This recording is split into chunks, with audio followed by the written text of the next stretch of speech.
जिल्हा परिषदेच्या निवडणुकीच्या निमित्ताने माजी मंत्री अमित विलासराव देशमुख व भाजप नेते संभाजी पाटील निलंगेकर हे आमनेसामने आले असून अमित भैयांनी संभाजीरावांवर गंभीर आरोप केलेले आहेत। शासकीय कचेरीतून त्यांना हप्ते जातात असा थेट आरोप त्यांनी केला आहे, तर त्याला तेवढ्याच ताकदीने संभाजीरावांनी उत्तर दिलेले आहे। सुरुवातीला या व्हिडिओमध्ये आपण पाहूया अमित देशमुख यांनी काय आरोप केले आणि त्याला संभाजीराव पाटील निलंगेकर यांनी काय उत्तर दिले। नगरपालिकेच्या निवडणुका जिंकल्या होत्या, तिथे एक सभा होती। त्या सभेमध्ये सांगितलं नगरपालिका तर मी जिंकणार, पण लातूर महानगरपालिका सुद्धा मी जिंकणार, नाही तर मी मर्द नाही म्हणाले। आता लातूर शहर तर तुमच्या आशीर्वादानं काँग्रेस जिंकलं आणि असं फेकतंय लातूरला आलं होतं, लातूरकरांनी वाट लावून दिलं परत। इथं या निलंगा विधानसभेमध्ये अशी एकही शासकीय कचेरी नाही जिथून यांना हप्ता जात नाही। तो अधिकारी जेव्हा हप्ता देतो तेव्हा तो कुठून काढणार? तो तुमच्याकडनं वसूल करणार। मला तुम्ही निलंग्यात, तुम्ही बाहेर असणारे तिथं निलंग्यात, तिथं लातूरला बसून तुम्ही निलंग्याच्या विकासावर बोलायचं धाडस करू नका। माझे शब्द फार मी गंभीरपणे वापरतोय। तुम्ही लातूरमध्ये बसून निलंग्याच्या माणसापर्यंत आमच्यावर टीका टिप्पणी, मी एकदा गप बसलो, दोनदा शांत बसलो, मी प्रतिक्रिया नाही दिली। लातूरच्या महानगरपालिकेच्या निवडणुकीला तुम्ही पार खालच्या थराला जाऊन तुम्ही माझ्यावर बोललात, जेवढी बदनामी करता येईल तेवढी बदनामी करण्याचा प्रयत्न केलात। आज तुम्ही भ्रष्टाचाराचे नाही त्या गोष्टीचे आरोप त्या ठिकाणी लावायचा प्रयत्न केलात। माझा स्वभाव एखाद्या गोष्टीचं उत्तर देणं हा माझा स्वभाव नाहीये। मी कामावर विश्वास ठेवतो, कामातून उत्तर देणं हे माझा मूळ स्वभाव आहे। पण एक मर्यादा असते, ती मर्यादा आता तुम्ही ओलांडलात। मी ज्या मातीतून निर्माण झालो ही निलंगा तालुक्याची माती आहे। तुम्ही पैलवान असताल, तुम्ही बाबळगावचे पैलवान असताल, तुम्ही कुस्त्या शिकल्या असताल, तुम्ही गाड्यावरचे पैलवान आहेत। हा संभाजी पाटील मातीतला पैलवान आहे, तुम्हाला याचा इतिहास माहित नाही।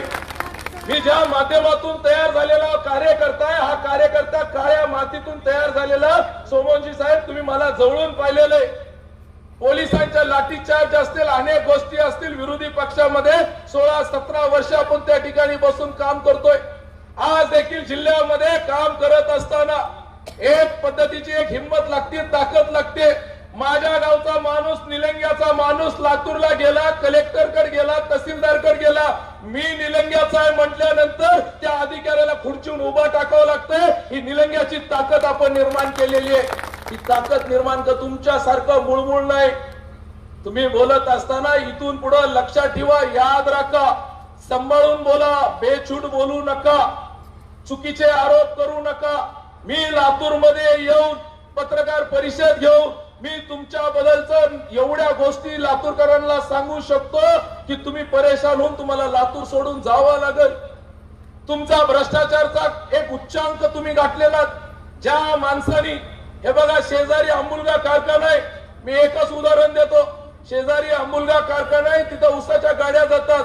कोणत्याही काट्यावर तुम्ही वजन करायचं, ती स्लिप घेऊन जायचे आणि स्लिप तपासायची, तिचंही वजन करायचं।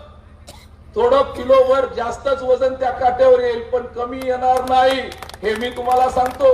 बाहेर वजन केलेल्या काट्याचं, तो वजन काट्याची स्लिप असेल, ती स्लिप घेऊन जावा। हलगऱ्याला वजन करा, ती स्लिप घेऊन आंबुलग्याला जावा, त्या स्लिप प्रमाणे आम्ही पैसे देऊ, हे मी आपल्याला वचन देतो। पण तुम्ही 25 वर्ष झालं साखर कारखानदारीमध्ये आहात। लातूरमध्ये इथं लातूरचे पत्रकार बांधव आले, लातूरमध्ये तुम्ही तुमचे कारखाने असतील जे उभा केले, तुमचं साम्राज्य जे उभा केले, सोमवंशी साहेब यांनी शेतकऱ्यांचे काटे मारून, उसामध्ये काटे मारून साम्राज्य उभा केलंय। हाय हिंमत तर बोलून दाखवा, यांचे काटे तपासायला लावा।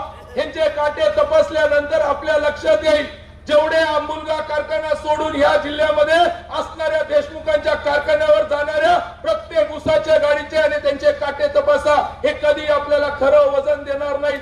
ज्या लोकांनी शेतकऱ्यांचं पोट मारून स्वतःचं साम्राज्य निर्माण केलंय, त्यांनी चुकून संभाजी पाटीलला बोलण्याच्या भानगडी जाऊ नये। आम्ही वेगळ्या माध्यमातून, आम्ही विकासाच्या माध्यमातून त्या ठिकाणी काम करतो। या जिल्ह्यामध्ये 17 वर्ष झालं प्रामाणिकपणे काम करतो। काही बोलायचं आणि कुणी काही बोलायचं, हे बघा, हिम्मत असेल, हिम्मत असेल ना स्वतः बोलायचं, स्वतः त्या ठिकाणी असे टाकलेल्या बिस्किटावर माणसं ठेवून बोलण्याच्या नादी जाऊ नका. मी त्याच्याकडे बघत देखील नाही. माझा स्वभाव नाहीये हत्ती चले अपनी चाल कुत्ते भोके हजार, हे संभाजी पाटलाचा स्वभाव आहे. कुणी किती भोकत असतं त्याच्याकडे मी लक्ष देत नाही. त्याच्यामुळं आपण काही म्हणा, ज्यांना हे बघा लातूर मध्ये तुम्ही जावा, लातूर मध्ये गेल्यानंतर लातूरच्या अवतीभोवती आम्ही देशमुखच्या मतदारसंघाच्या अवतीभोवती तुम्ही बघा, आज सर्वात जास्त अंमली पदार्थ कुठं विकले जातात तर लातूर शहरामध्ये विकले जातात. आणि कुणाच्या आशीर्वादाने विकले जातात? ह्यांच्या आशीर्वादाने विकले जातात. मी ज्यावेळेस 2004 ला पहिल्यांदा आमदार झालो, सोमवंशी साहेब पहिल्यांदा आमदार झाल्यानंतर माझ्याकडे काही मंडळी आले. 2007-8 ची गोष्ट आहे. आणि त्या मंडळींनी काय सांगितलं मला की आम्ही लातूरमध्ये व्यवसाय करतोय, लातूरमध्ये व्यवसाय करतोय, आम्हाला निलंग्यामध्ये पण देखील व्यवसाय करायचा. म्हटलं करा. आम्ही तो व्यवसाय करण्यासाठी बद्दर साहेब, तो व्यवसाय करण्यासाठी त्यांनी मला सांगितलं आम्ही तुम्हाला 10 लाख रुपये महिन्याला देऊ. म्हटलं आबा तुम्ही असं काय व्यवसाय, मला पैसे कशाचे देणार आहात तुम्ही? नाही, फक्त तुम्ही शांत राहा, फक्त आमची आमदारांची परवानगी आहे एवढं म्हटले तर तुम्हाला पैसे देऊ म्हटलं. विचारलो व्यवसाय काय? नाही आम्ही लातूरमध्ये करतो, तिथल्या माणसाचा आम्हाला आशीर्वाद आहे. मग व्यवसाय काय विचारल्यानंतर त्यांनी काय सांगावं? त्यांनी सांगितलं सोमवंशी साहेब, आम्ही तमाशाचा फड या भागामध्ये आम्हाला बॉर्डरला चालू करायचंय, फक्त तुमची ना हरकत पाहिजे, तुम्ही तुमची अडचण नाहीये एवढंच तुम्हाला म्हणायचं.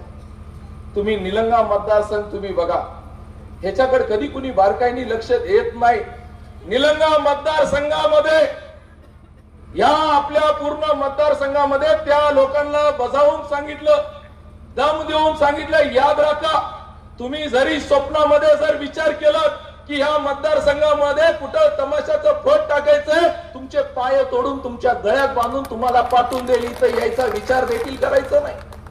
आज देखील तुम्ही बघा, आजूबाजूला गेल्यानंतर लातूरच्या बॉर्डरला गेल्यानंतर लातूर शहर जसं चालू होतंय त्या ठिकाणी फडं चालू होतात, त्या ठिकाणी पत्त्याचे अड्डे चालू होतात, नाही त्या गोष्टी चालू होतात. आणि तुम्ही माझ्यावर बोलतात का? आम्ही वारकरी संप्रदायातले माणसं, काही गोष्टीचे प्रामाणिकपणे आम्ही पत्ते पाळले, चुकीच्या गोष्टी आम्ही आमच्या भागामध्ये होऊ दिल्या नाही, ज्याच्यामुळे शेतकरी अडचणीत अशा गोष्टी ह्या भागामध्ये होऊ दिल्या नाहीत. आम्ही निश्चितपणे शेतकऱ्यांच्या प्रश्नासाठी 17 वर्षामध्ये उभा टाकलोय. ज्या वेळेस शेतकऱ्यांवर जे संकट आलं त्या संकटाच्या काळामध्ये शेतकऱ्यांसोबत उभा टाकलं. इथं काही अडती आल्यात, मी त्यांना भेटलो आता येत असताना. त्यांना विचारा तुम्ही गेल्या वर्षीचा उतारा आणि या वर्षीचा उतारा कसा आहे? गेल्या वर्षीच्या उतार्यापेक्षा या वर्षीचा सोयाबीनचा उतारा चांगला आला. शेतकऱ्यांकडे अधिक उत्पन्न त्या ठिकाणी ते आलं. असा महाराष्ट्रातला एकमेव मतदारसंघ आहे, महाराष्ट्रातला एकमेव मतदारसंघ आहे की ज्या भागामध्ये उत्पन्न देखील आलंय, शेतकऱ्यांना पिकलंय देखील आणि त्याच्यासोबत सरकारचं अनुदान देखील मिळालंय. या मतदारसंघाचं नाव आहे निलंगा विधानसभा मतदारसंघ. आज आम्ही सरकारकडनं भांडून कधी ना कधी, आणि यांनी म्हणतात ना काही विकास केला, माझं जाहीर त्यांना आव्हान आहे, जाहीर आव्हान आहे त्यांना. लातूरच्या प्रिन्सला माझं जाहीर आव्हान आहे, आदरणीय अमित भैया देशमुख साहेब, माझं आव्हान आहे, तुम्ही 17 वर्षे आमदार आहात, मी देखील 17 वर्षे आमदार आहात. तुम्ही तुमच्या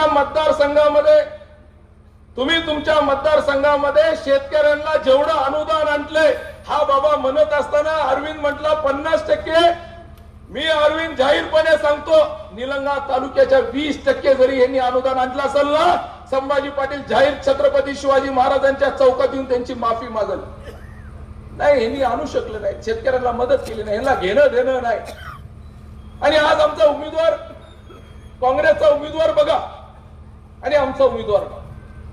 हा उमेदवार कसा आहे? गरीब आहे, आपल्यातला आहे, सर्वसामान्य लोकातला आहे. आमचे सोमवंशी ताई आहेत, आमचे कांबळे साहेब आहेत, हे सर्वसामान्य लोकातले तुमच्या आमच्यात वावरणारे. यांना माझ्यापर्यंत येण्यासाठी कुणाची परवानगी लागत नाही. कुणाला विचारणं, परवानगी घेणं, अपॉइंटमेंट घेणं हे आपल्याकडे चलत नाही. आज तिथं काँग्रेसच्या उमेदवाराचं बघा, काँग्रेस पक्षाची परिस्थिती बघा. आपले जर ते मित्र असतील, कोण नेते मित्र असतील, ओळखीचे असतील, त्यांना खरंच विचारा की अमित देशमुखला भेटायचं म्हटल्यावर कसं असतंय. तिथं गडीच्या बाहेर जाऊन खाली थांबावं लागतंय आणि गडीच्या खाली थांबल्यानंतर भेट नाही झाली तर त्या पायरीचं दर्शन घ्यायचं आणि जायचं असतंय. गडीच्या पायरीचं दर्शन घेणारा माणूस तुम्हाला उमेदवार म्हणून पाहिजे का हा स्वाभिमानी माणूस आपल्याला उमेदवार पाहिजे, हा निर्णय आपल्याला करायचा आहे.